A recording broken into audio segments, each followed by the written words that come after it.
тот день больше 30 градусов, когда автомобиль подъехал к South Volusia Humane Society в Нью-Смирна-Бич, штат Флорида. Когда водитель и пассажир вышли из машины, они несли пластиковый ящик для хранения. Котят обнаружили по соседству. И, как говорят люди, они хотели их принести сюда.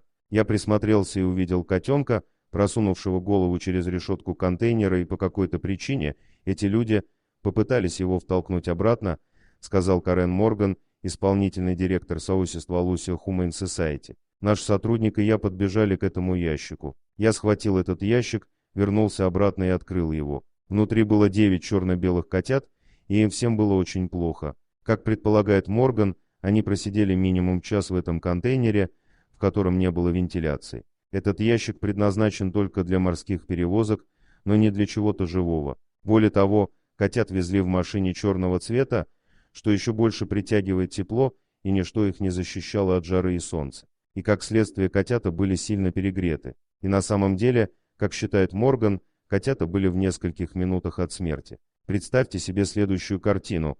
Вы оставляете на переднем сиденье своего автомобиля колу и возвращаетесь через несколько часов, попробуйте взять ее в руки. Вы же понимаете, какой горячей будет бутылка. Так вот, эти котята чувствовали себя так же, когда мы их взяли в руки. У одного из них висел язык наружу, и он задыхался в моих руках, и я думал, что он потеряет сознание. И все мы бросились помогать котятам. Все сотрудники работали в аварийном режиме. Они принесли мокрые полотенца, воду, молоко, в общем, все, что могло бы им помочь восстановить баланс жидкости в теле. Они делали все, что в их силах для понижения температуры тела, но это должно произойти медленно, чтобы у них не было шока.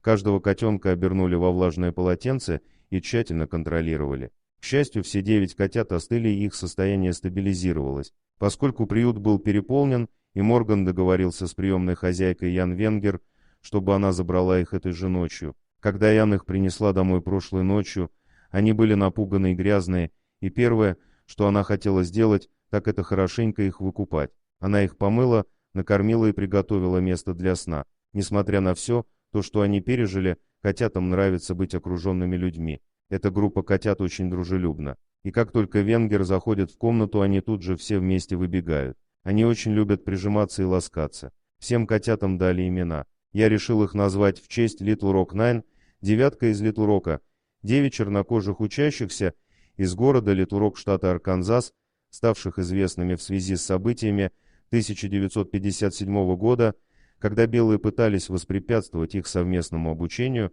в школе для белых. После решения Верховного суда США в 1954 году по делу Браун против Совета по образованию, признавшего незаконным сегрегацию детей в школах, в ряде штатов органы власти оказали ему сопротивление. Итак, Эрнест, Элизабет, Джефферсон, Теренса, Карлота, Мини Джан, Глория Рей, Тельма и Мельба. При этом Морган решил использовать разноцветные ошейники, чтобы больше рассказать о каждом из них. Мы очень благодарны всем, кто оказался неравнодушным и оказал помощь, ведь они действительно были очень близки к смерти и очень сильно страдали. Это действительно очень сильно покоряет, говорит Морган. Через несколько недель всех котят отдадут в хорошие руки.